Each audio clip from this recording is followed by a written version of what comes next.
복음서가 좋은 이유 중에 한 가지가 예수님의 육성을 기록해 놓은 거죠.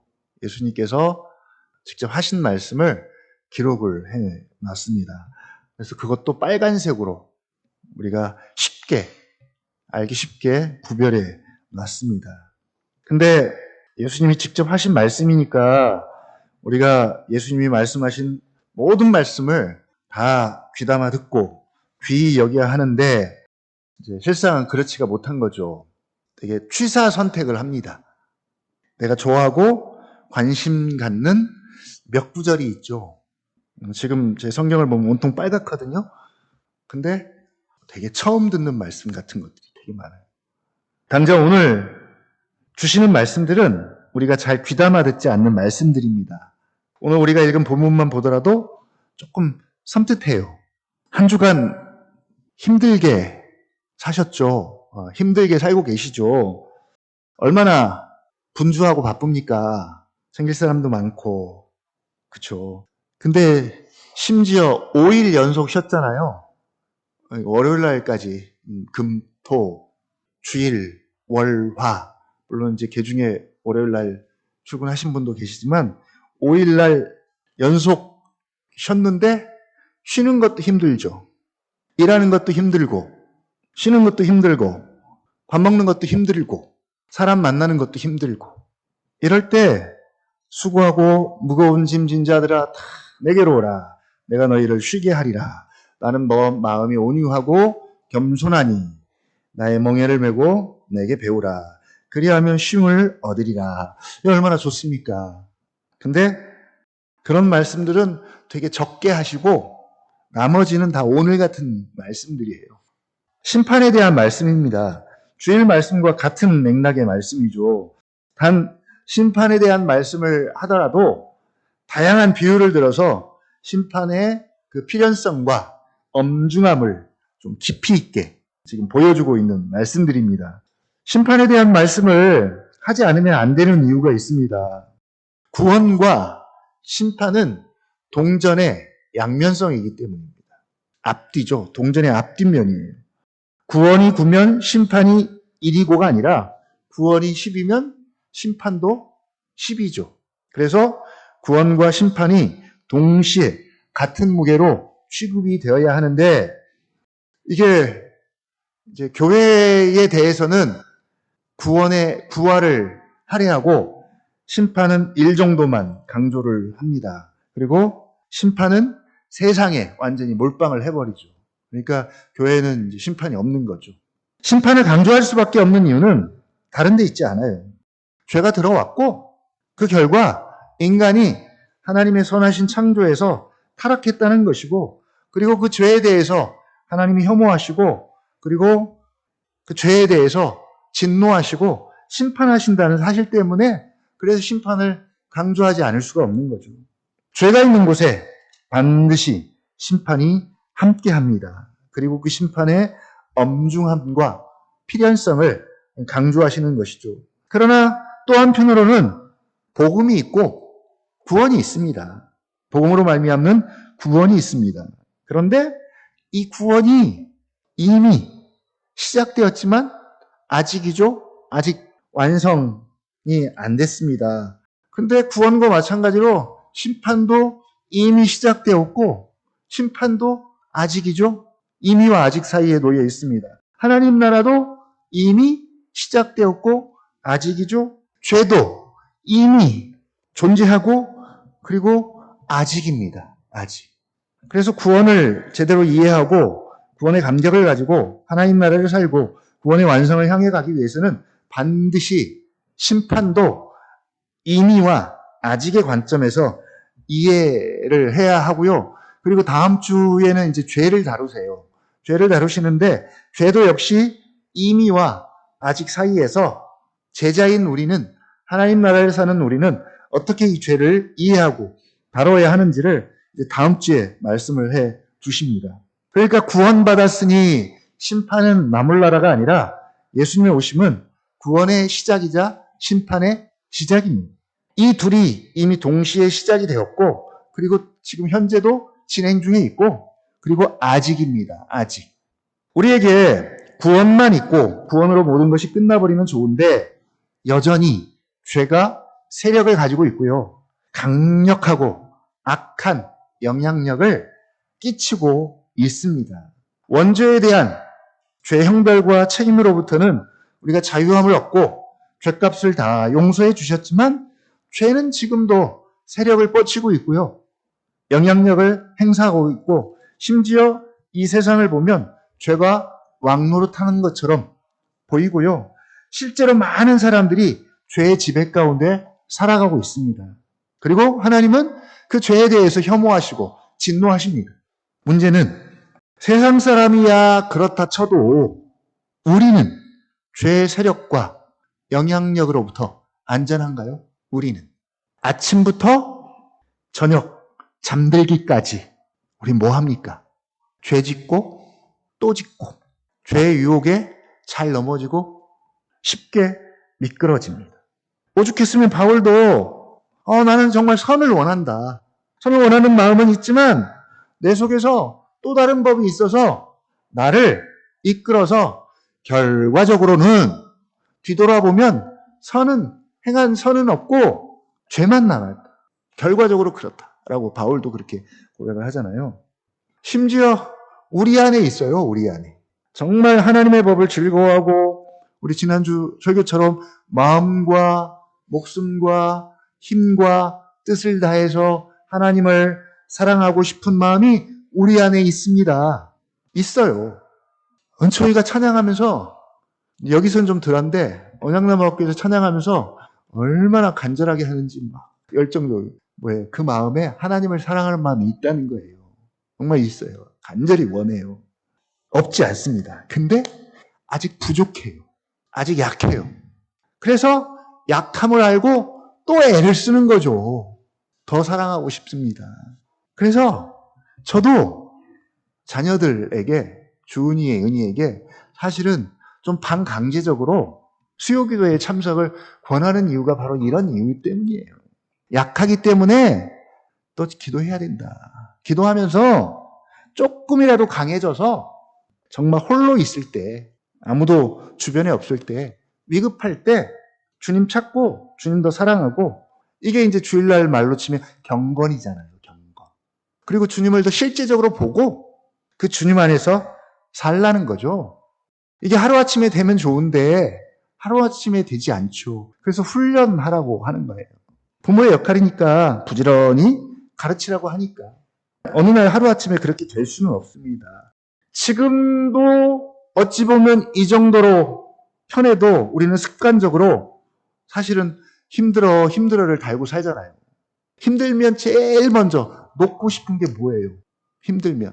힘들수록 예배 막 나오고 싶던가요? 힘들면 제일 먼저 발을 끊는 게 예배 참석을 안 하게 되고요. 하나님을 찾지 않는 거죠. 대신 오히려 세상으로부터 힘을 공급받으려고 합니다. 우리가 강해도 죄의 세력과 영향력은 우리보다 훨씬 더 강합니다. 아시잖아요. 우리 몸은 이미 죄의 세력과 영향력에 물들어 있어서 그런 것들에 아주 익숙합니다. 그래서 가만히 내버려두면 죄가 원하는 방향으로 자동으로 흘러가게 되어 있어요. 우리 몸이 그래요. 그래서 그것들을 훨씬 더 좋아합니다. 편하고요. 익숙하고요. 저도 마찬가지예요. 그걸 다른 말로 쾌락이라고 이야기하는 거예요. 쾌락. 무슨 쾌락이 성적인 쾌락만 있는 게 아니라 그냥 예수님 떠나서 잠시라도 떠나서 쉼을 얻고 즐거움을 추구하고 하는 것들이 다 쾌락이에요. 벌써 예수님을 떠난다는 말 자체가 문제죠. 한시라도 예수님을 떠나면 안 되는데 집을 떠나고 가정을 떠나고 일터를 떠나는 것을 마치 예수님을 떠나는 것 같은 그런 추구를 하죠. 예수님을 떠나면 그 빈자리에 7 귀신이 들어오겠죠. 그렇죠. 훨씬 더 악한 것들이 들어온다고 그렇게 표현을 하잖아요. 이 가공할 만한 죄의 세력과 영향력이 이미 익숙하고요. 세상에 영향받기도 쉽고 또 그래서 이런 것들로부터의 구원이 여전히 우리에게 남아 있습니다. 그래서 계속 성경은 두렵고 떨림으로 너희 구원을 이루어 가라고 이야기하는 거예요. 왜냐하면 죄의 세력과 영향력이 여전히 우리에게 영향을 뻗치기 때문입니다. 그리고 이 죄에 대해서 하나님은 혐오하시고 진노하십니다.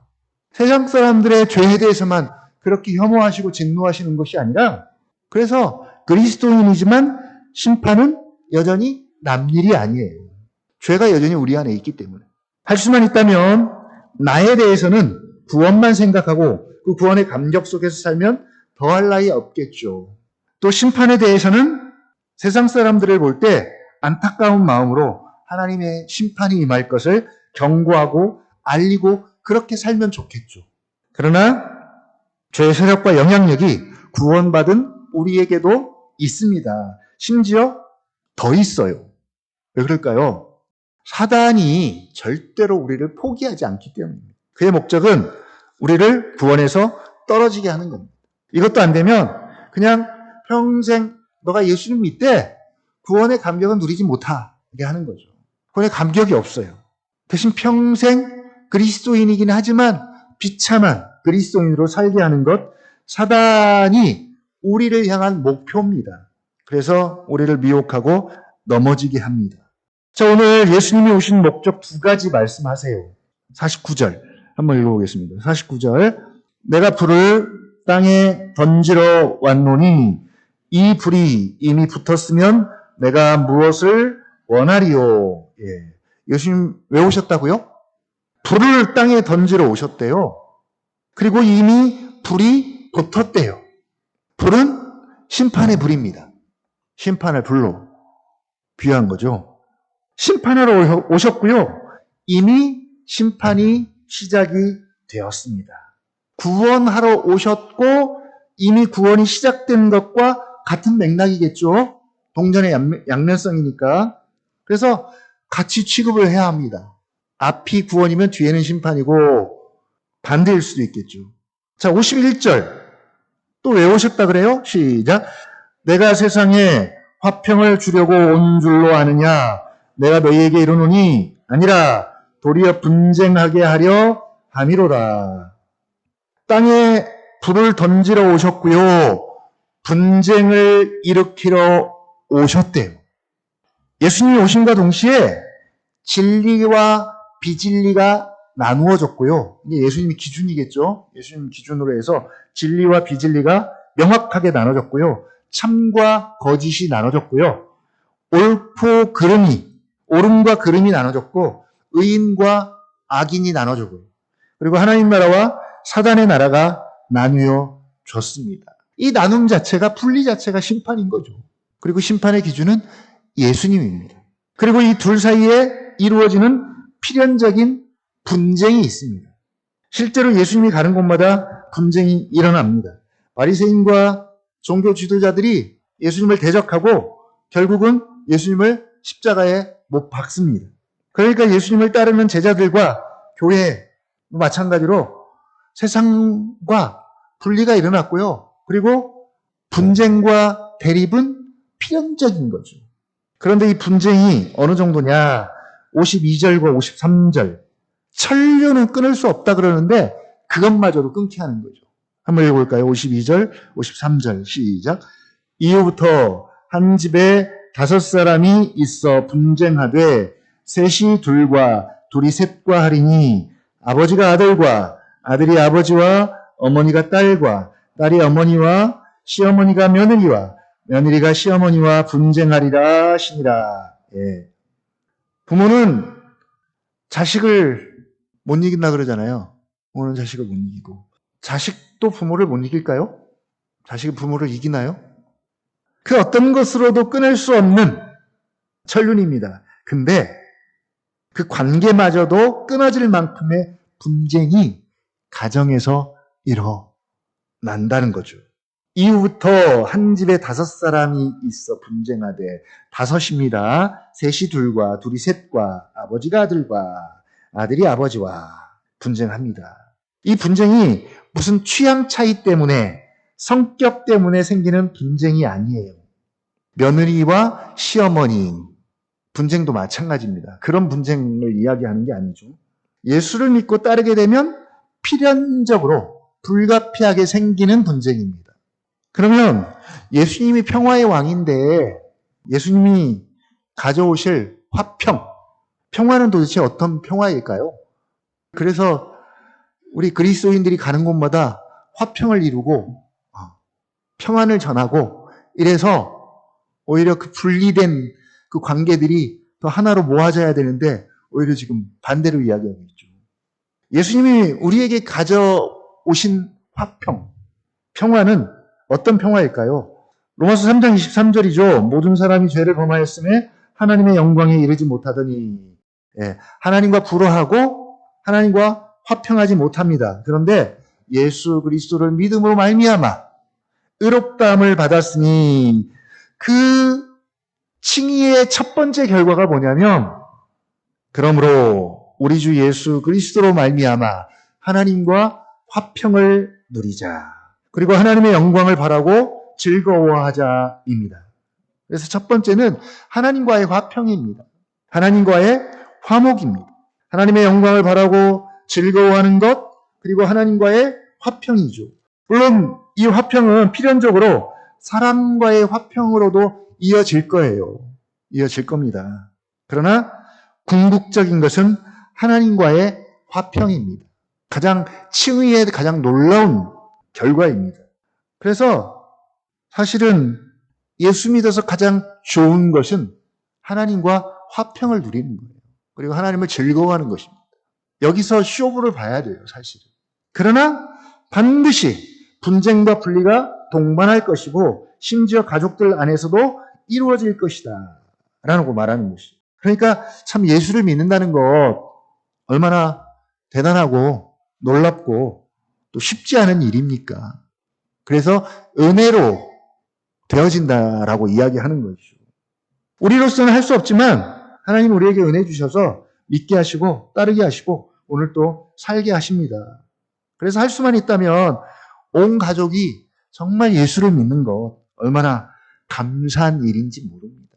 특별히 믿는 가정에 태어난 자녀들 정말 축복이죠. 물론 그 자체가 구원을 보장하는 건 아니지만 어쨌든 유익이 있습니다.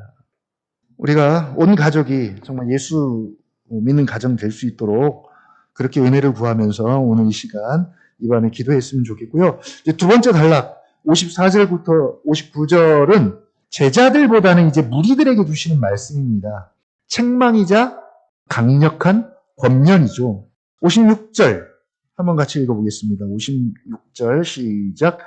외식하는 자여 너희가 천지의 기상은 분간할 줄 알면서 어찌 이 시대는 분간하지 못하느냐. 요거 농사 짓거나 우리 어르신들 보면 이런 거 되게 잘해요. 삶의 지혜가 있습니다. 오늘 그 54절하고 55절을 보면 이스라엘 기준으로 이야기하고 있죠. 우리나라하고는 조금 맞지 않지만 이스라엘 기준으로 본다면 구름이 서쪽에서 이는 것을 보면 소나기가 온대요. 그래서 그것들을 그냥 상식적으로 다 이렇게 알고 예측하는 거죠. 왜냐하면 이스라엘 서쪽이면 지중해가 있죠, 지중해. 그래서 그쪽에서 오는 구름은 비를 가지고 옵니다. 그래서 비가 올 것을 이 구름을 통해서 예측을 할 수 있고요. 55절에 보니까 남풍이 불어요. 남풍이 불면 남쪽 사막에서 오는 바람을 이야기합니다. 그래서 참 덥겠다라는 것을 예측을 하는 거죠. 천지기상 일기예보는 잘도 분간할 줄 알면서 더 중요한 본질적인 것은 분간하지 못하느냐라고 이야기하는 거죠. 이미 11장에서 표적을 보여달라는 요청이 있었어요. 그때 예수님 뭐라고 말씀하십니까? 이 세대를 악한 세대라고 책망합니다. 그리고 나는 요나의 표적밖에는 보여줄 것이 없다 라고 말씀하시죠. 이 시대의 표적 예수님이십니다. 예수님의 활동, 예수님의 가르침 다 봤습니다. 보고서 예수님이 어떤 분인지 알고 깨닫고 하나님 나라를 분별할 수 있어야 하는데 정작 깨달아야 할 것은 깨닫지 못하는 무책임함을 오늘 말씀을 통해서 지적하고 책망하는 거죠. 이 부분에서는 제자들도 예외가 아니에요. 날씨는 분간하면서 정작 예수님을 보면서도 예수님이 어떤 분인지 모르고 하나님 나라를 분간하지 못하는 거죠. 그러면서 주시는 마지막 말씀이 이제 57절입니다. 57절.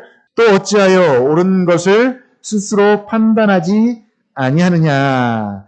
이 말씀은 그들의 판단은 어디서 온 판단이냐면 주로 종교 지도자들로부터 온 판단이에요.